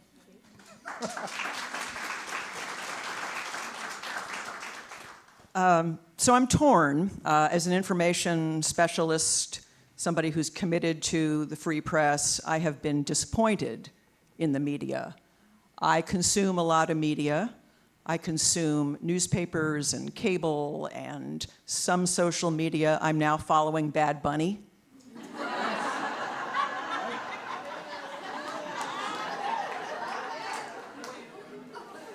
But I want them to behave better. Right? All of them. I want them to be more responsible. I don't want the lurid headline or the clickbait to drive eyeballs to a story that may or may not be true, but also may not reflect the full story. So I struggle with that. I do think there are ways that those of us in government and education and libraries can help advance the truth, as we've been talking about this morning, and credible sources of information, to go back to trust but verify. But there's so much out there that I worry that as some of the mainstream media abdicates its responsibility, there was an example over the weekend. I will not comment, two of them, thank you, comment on it further. Well, yes, I will. Well, I'm following your example. I had felt disappointed about my hometown newspaper for quite some time, and so 6 weeks ago, I took an action. And the events of the weekend and the rationalizations, if you will, didn't make me feel any differently about my choice. But that was my choice. I'm not saying Hema has to do the same thing, or Walter. But I think each of us has to be realistic about what we're being told and be smart and educated enough to be able to make our own decisions and have our own opinions without following the crowd. That's really hard to do, especially since there's such a swirl of information. But that, you have to go back to your personal responsibility. You have to do that. You have to do that for your friends. You have to do that with your family. You have to do it with your children. You have to grow those habits of thinking independently and finding your own voice. Thank you so much. And Mr. Smith, did you want to comment on the effects of social media and the impacts on certain communities? That was my earlier comment about the 15% that's supporting one candidate. I'm still trying to figure out how that happened. Thank you. And unfortunately, we move on to our last question, but I think it's a really important one on a lot of voters' minds or a lot of folks' minds. and it is, what advice would you give to young voters? What about advice to those questioning the value of voting and whether their vote or voice matters? Walter? Some of us are not shy if we need to speak up. No, a lot of times when I've been fortunate to have some success and they support a lot of good people and work with a lot of good people. And a lot of times I felt that when I'm speaking, I'm not necessarily speaking for myself, that there are other people who don't have a voice. They may not even be a U.S. citizen yet, but they need to have a voice, and we need to speak up with them. Going to the point before that we need to be advocates for those who may not be able to advocate for themselves. So for the young people, I will have 3 words. Okay, get your pens out. Information, invitation, and participation. It's not a scientific science. It's not like a major rocket science or anything like that. So I would say part of starting with the theme that we need to be responsible, inform residents, citizens, then inform yourself. Find out what's going on. Where's that information coming from? The basic stuff about, just to use an example, in order to be able to vote, you need to be 18 years of age or older, registered to vote, and within the time frame that you're supposed to register. You need to know when the deadline is to register, and then show up and vote. All those 3 things fulfill that information, invitation, and participation, because you are informing yourself and you can inform others. A lot of times what happens is too many times we think that which we know, we think everybody else also knows. And that's not the case. And it is true when someone sends out, if you send an email to your peers saying, hey, I found out that this information happened, they'll say, oh, okay, well, they trust you.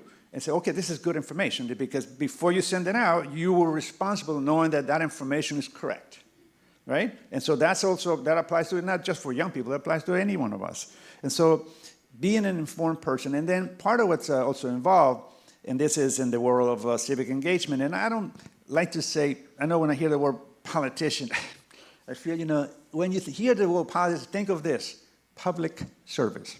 That's what it really is. Okay, a lot of times people say, my God, you have power. Power, no, power is within the people. And we're all of us collectively can do. One person alone can do. Takis cannot make a decision on the county board by himself. He needs 2 other people to support him, at least, whatever the decision is. But he will be informed by making that decision by having the input from everyone, or procedure to take. So information is critical, and it can be in many different ways. For young people, in this case of voting.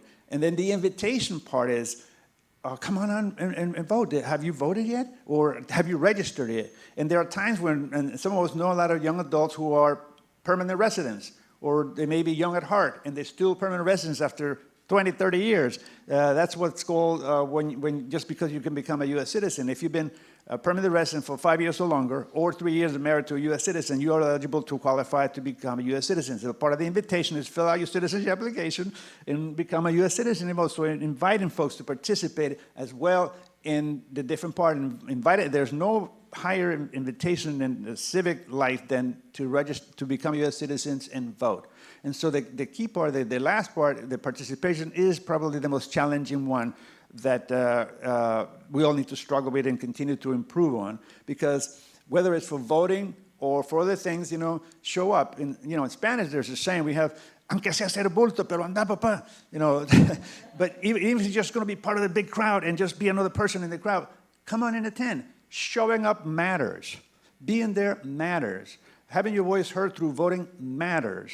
Your vote matters. The words that you say matters, especially if you're in position of leadership. Your words matter. Someone is listening to what you're saying, and they might copy it.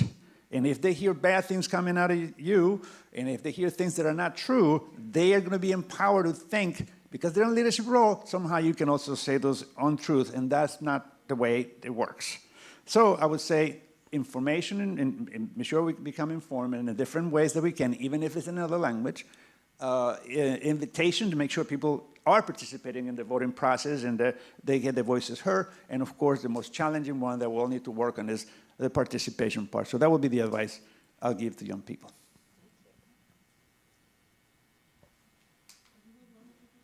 Okay. We're just going to look at each other. So as I was telling you, I have 3 young adults. I still call them kids, but they're 3 young adults.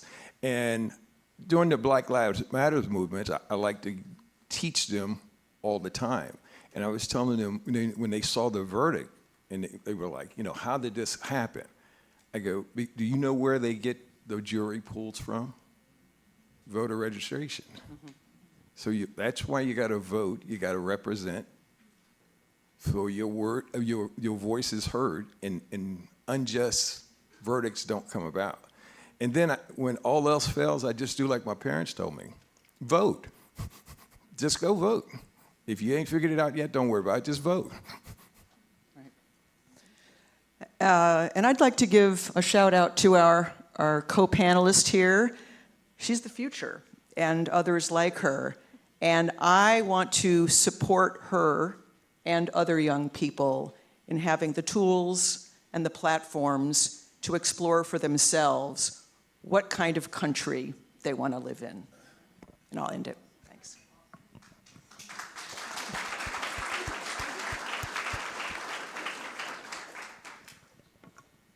I'd like to echo that. We are voting to preserve our democracy and ensure that we all have a place in this country for generations to come. I vote for myself, I vote for all those around me, and I ensure folks are also all equipped to get registered, get informed, and get out the vote. And I take it a step further, and I'm also working currently on a campaign that I will not name due to, I want to keep this nonpartisan, but I have understood very deeply from an organizational perspective what it takes to really get out the vote. It is so important that we all understand as young voters that we can and we will do something. And when we show up, it matters. It matters that I'm here. It matters that I'm at the table. It matters when we all vote and when we all show up. So I guess my last piece of advice is we are getting involved, getting informed, and showing out. Yes. Thank you.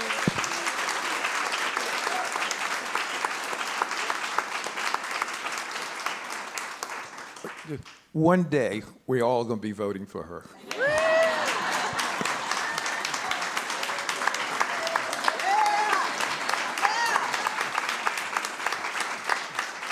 Ms. Chopra definitely has my vote already.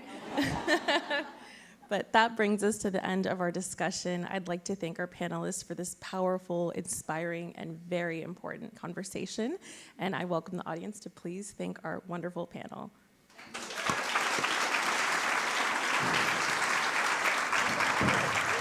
Thank you for having us. Thank you all for coming. Do we have some time for Q&A from the audience? I think we'll have time for maybe 1 or 2 questions. Oh, okay. There are any? Come back. Marcus, do you have one? We have one. So, take it from a Greek, we have a kind of a traditional approach to democracy. We know, by the way, that's extremely messy, and the same discussions that we have today, we used to have them in the 5th century before. And, George Washington used to buy votes with beer and things like that. So it's not like we are coming from an innocent point of view. What helps all these years, and what's important to me, it's something that Dan Kresh mentioned for a moment, education. Civics, for example. The federal budget allots $500,000. This is $500,000. It's the federal contribution to strengthening civics programs across the nation. To give you an idea, the same budget gives more than $50 billion to AI research. So isn't that really something? Because we control here, we spend a lot of money, almost $700 million in just APS. I mean, the most poetic thing today is Destiny studied at APS. That was the hike of the day for me, right? Isn't that an obligation to invest more in civics? Any other questions or comments? Good to have. Oh. We have a virtual comment. Naya Chopra for president.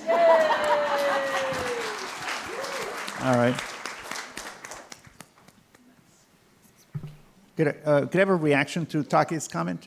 Yeah, because it's important. Education is critical. And remember how we started the conversation and mentioned that I asked to raise your hand, and those of you who thought that Arlington was perfect? Nobody raised his hand. There's no such thing as always working toward that elusive utopia that we want to live into, right? That perfect union that we want to create. It's always a work in progress. But if we want to keep what we have, the good things we have in Arlington, all of us collectively need to work at it in our own spaces, in our own jobs, in our own families, in our own friends. Again, we're not perfect. We have a lot of challenges, of course, but we need to educate ourselves on what's going on to make sure that which the conversation we had a little earlier today on DEI, that will be banned in other places around the country. They will think it's an attack on somebody, and someone needs to be put in jail for that. So we need to educate ourselves on those things, making sure that in addition to the context of public education, sure, of course, we have one of the best public education systems in the country. Some people would argue whether there's funding enough or more, and so that's the natural conversation, right, to have. But I'll give you one example, what I think within the county is part of the education process for citizens. In my time on the county board, one of the proposals that was in the chopping block, Mr. Schwartz, was the neighborhood college. How many people here have heard of the neighborhood college? Raise your hand if you heard of the neighborhood college, all right?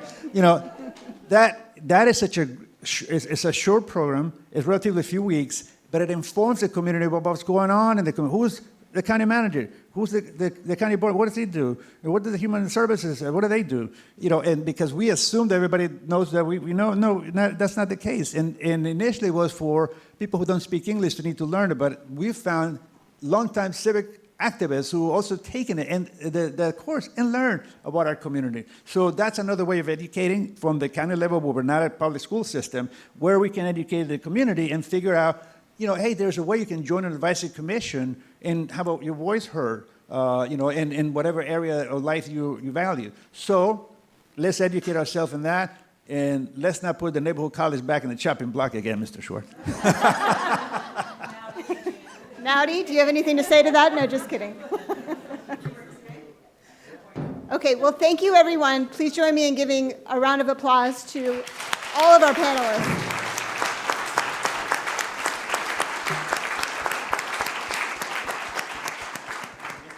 So I know we've gone over just a little bit on time, but if you bear with me, we have a surprise raffle for our attendees who are in the audience, and Erica Moore is here to help me with that.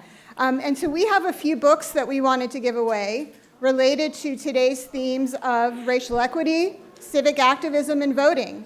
And so if you took the time to register for this event and you're here and or you are participating virtually, you are eligible for the raffle. So I'm going to turn it over to Erica. Hello. I guess I still need to use this, right? All right, I get to come in and say hi, and then I get to come back and give stuff away. It's fun. All right, Becky's going to be and I don't know if you'll hear the music, so maybe I'll do the tick, tick, tick, tick, tick for you. Go ahead. Oh, we put everybody's name who's registered into this. In person and virtual. And virtual, yes. If you are online, you may get a book. Don't go anywhere.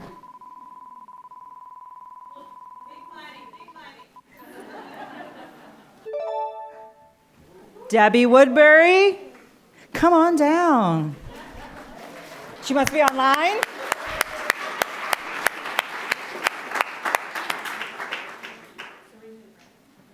All right. 4 more to go. Oh yeah, can you read the name of the book? Yay, Debbie! Look, I think it's a D. Kiana Gidron, I apologize if I'm yep, there we go. Here or online? Online? All right, she has one vote. One person? No vote. Oh, one person, no vote. That's a very different title than what I was guessing.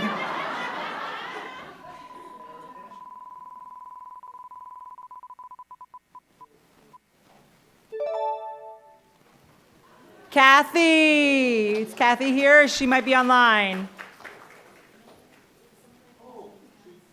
They'll be saved. You see the number 3 up there, so we can copy them afterwards. Yeah. And the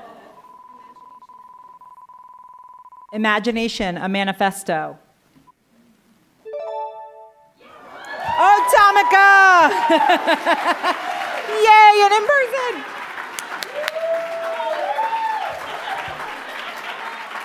Her book is We Refuse. And last but not least,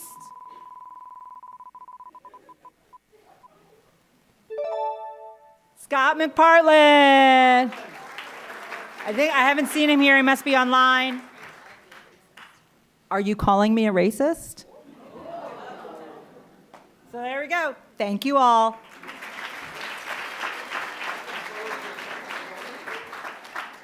All right, everyone. So thank you for your help with that, Erica. So this marks the end of the main part of our program today. So on behalf of all of our event sponsors, we appreciate your participation and willingness to learn and engage. I hope that you feel more inspired about helping to advance Arlington's ongoing equity work, and that you have a new appreciation for the important role that civic activism has both in our professional and our personal communities. To our virtual audience, we appreciate your attention and participation throughout the morning.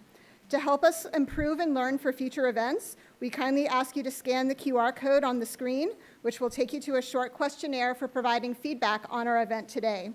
Again, we appreciate your engagement this morning and hope you enjoy the rest of your day. And so our virtual participants may now log off the Race Exchange Live. For our in-person folks, we will start transitioning now to the more informal part of our program.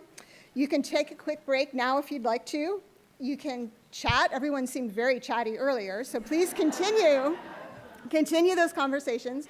We have 7 employee resource groups represented out in the hallway. I do want to make a quick note of an error in the program. We mistakenly had listed WOW, the Women Work ERG, as being here when it really should be outstanding. So we apologize for that oversight. But if you're not familiar with the ERGs, please walk amongst the tables. We also have some interactive opportunities. If you haven't used our race and ethnicity dashboard or viewed the racial history timelines, we will have demos out in the hallway for those. And then, as Erica advised at the very beginning, take some time, meet someone that you don't know. Go to someone in a different department and learn a little bit about what they do. And our lunch is in the process of being set up, so it's not quite ready yet. So please mingle and chat, and lunch will be served around 12:15. And for those who checked in at the table, you will need to show your meal ticket in order to get your boxed lunch at the back of the room. And if you did not receive a meal ticket, I'm not sure if that was the case or not, but we appreciate your understanding because we had record attendance, both in person and online, and so we also had a limited budget.